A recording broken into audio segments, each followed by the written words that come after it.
In Starfield, Earth has seen better days. A little over 100 years before we explored the settled systems, Earth's atmosphere gave up the ghost. It started sputtering out into the reaches of space, making the planet uninhabitable. We can still find some minerals, resources, and even water on the third rock from the sun, but though the planet has turned to a barren wasteland, it doesn't mean that that is all we can find. If you find yourself at a bookstore like Sinclair's Books in Aquila City, you can read all kinds of stories from Earth's past, and some of these can even give the spacefarer clues on where to find humanity's last remnants on the planet. Reading the book Oliver Twist will give us a lead on a London landmark. This location will now show up on your map when viewing Earth, and we can land here. The London landmark consists of the Shard, a massive skyscraper, and the scale in Starfield is truly incredible.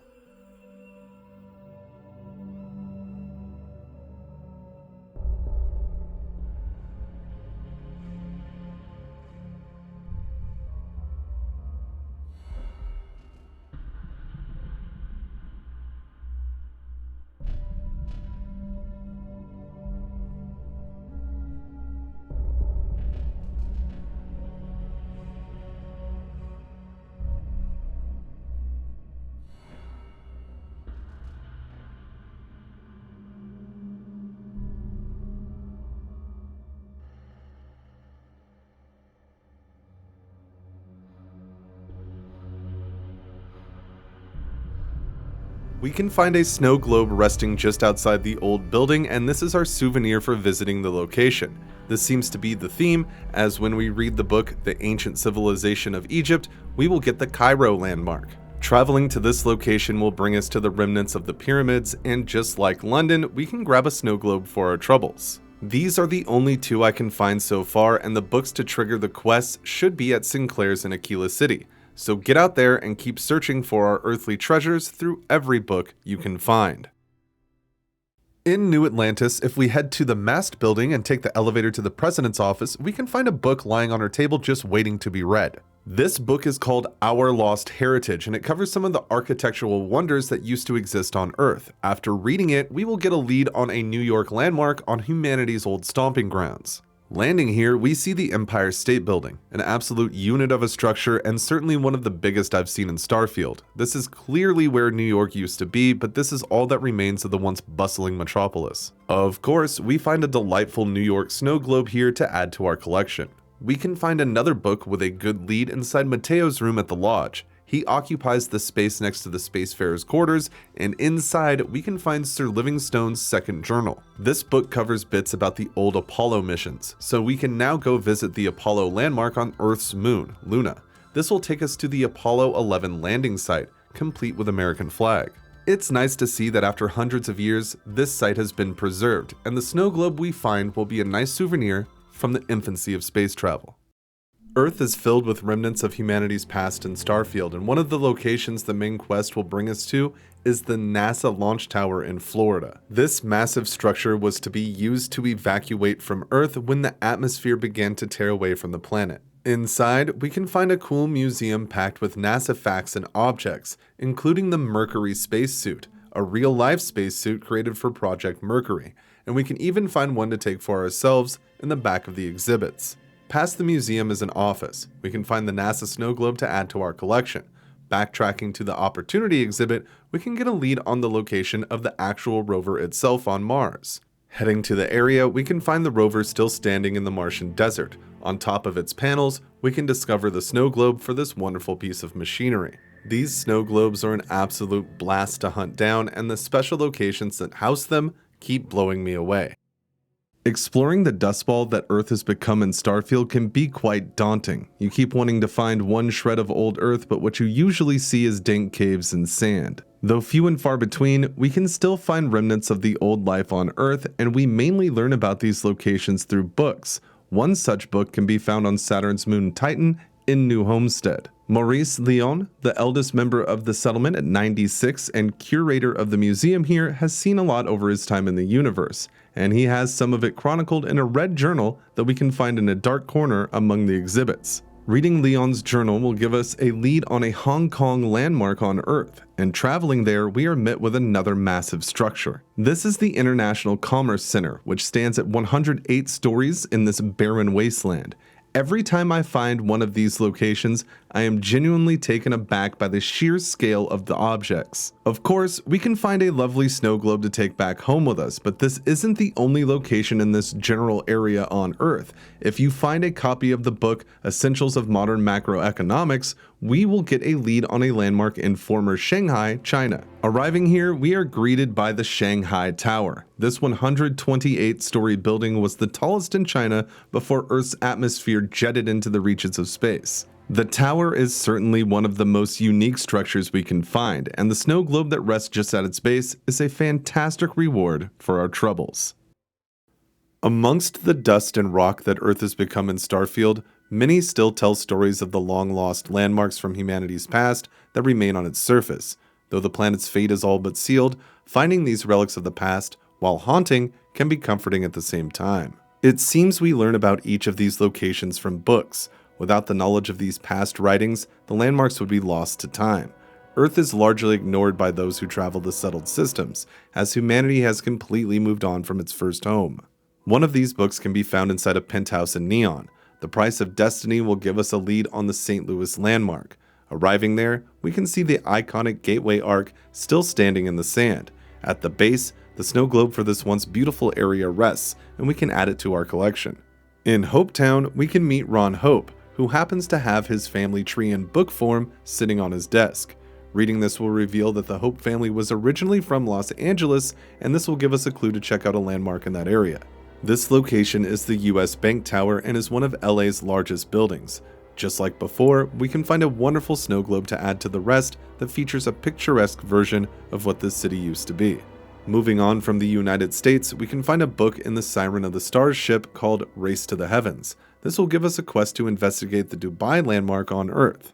Once here, we are greeted with possibly one of the biggest structures I have ever seen in a video game. The Burj Khalifa stands at a staggering 2,717 feet or 828 meters, just over half a mile.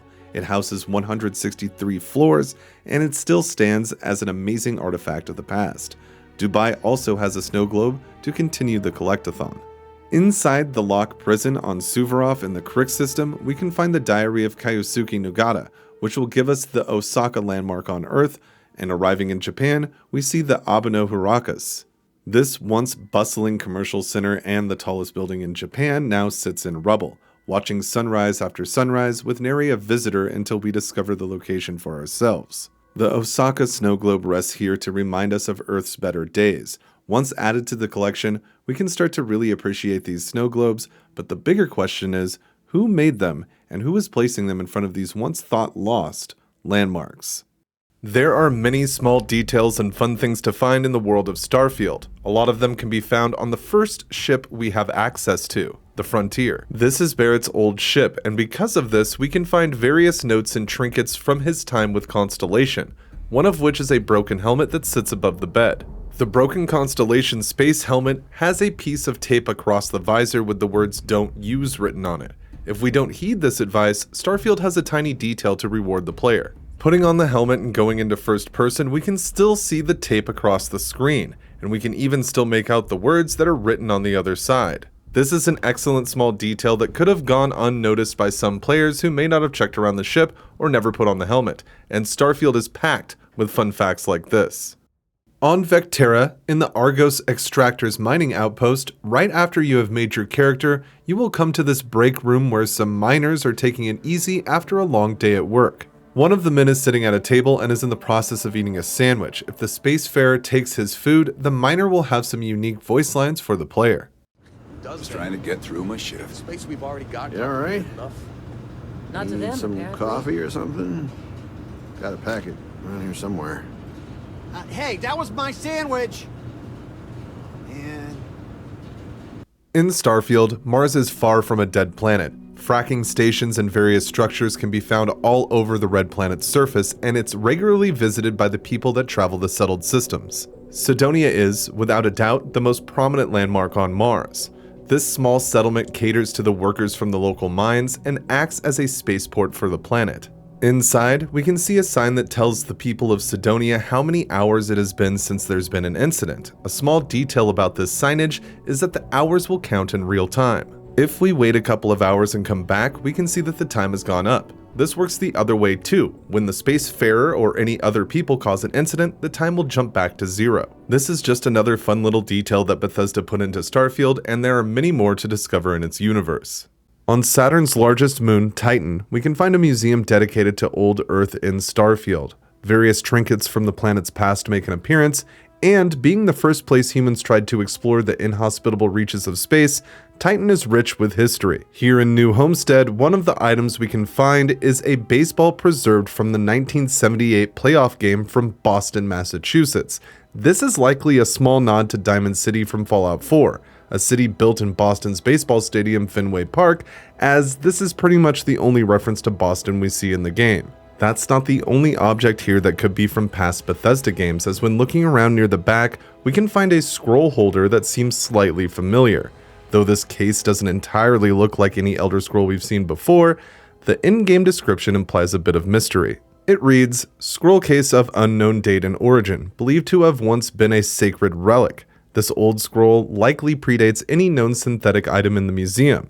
The scroll itself has been lost to time." These are two possible tongue-in-cheek references to two of Bethesda's past games, and I would love to know if you have found any for yourself. Let me know in the comments below. On the Crimson Fleet station, the Key, we can find a variety of stores that we can buy all kinds of things from, and one of the shops may just be a reference to a particular YouTuber. TK's Tactical Gear has plenty to offer in the form of clothing and spacesuits, and it was brought to my attention by nearly 1,000 of my viewers as a potential reference to me. So I choose to believe that Bethesda added a nod to my YouTube channel with this shop in Starfield, and you can't change my mind. The right protective gear can make all the difference. No price is too high when it comes to protection, right? Well, only the best tactical gear to protect your ass this side of the galaxy. Metal plated for when you're up against bullets. Leather for those jobs that might require a subtle touch. All made by yours truly, of course, except for a few used odds and ends that no one's gonna miss. What, me? Nah, not anymore. When it comes to aim, there ain't no one worse. True facts. I mean, my friends like to say I'd have better luck talking someone to death than shooting them. Yep, my talents are best suited for making protective gear. Helmets, vests, suits. You could say I'm a tailor, not a fighter. We can find a familiar looking gun in Starfield. The Regulator resembles that gun from Fallout New Vegas quite a bit, which in itself has been featured in most Fallout games as an homage to Blade Runner, as the gun is from that film. The one in Starfield has a few differences, but it seems it was likely inspired by the same Blade Runner weapon that we find in the Fallout series.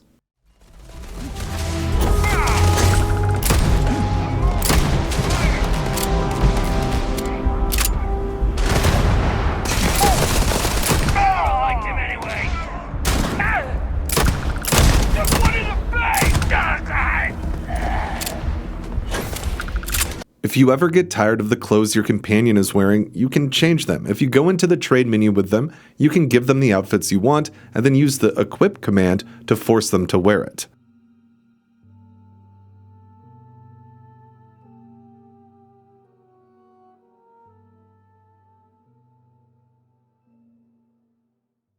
I decided to do some stress tests on Starfield with my new beastly PC, so I spawned 10,000 sweet rolls just to see what would happen.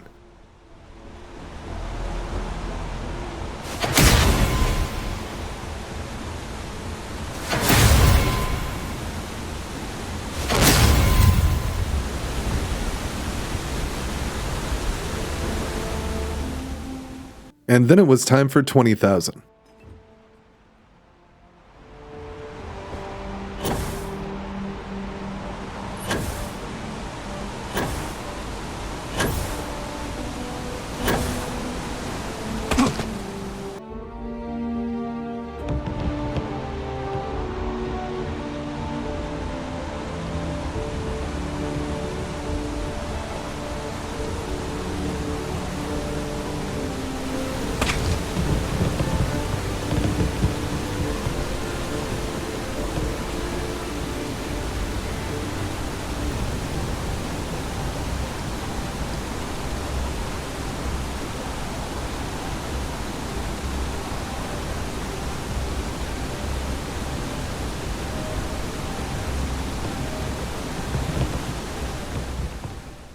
While traveling the settled systems, I came across a ship that was definitely having a bit of a moment outside of a space station.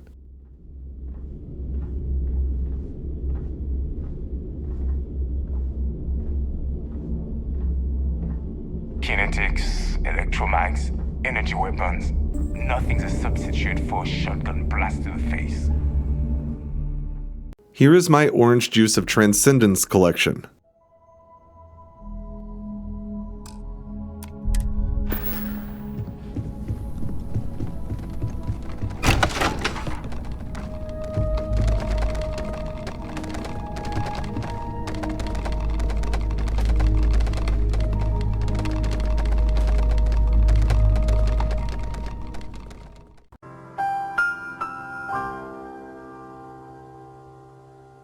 Get fucked.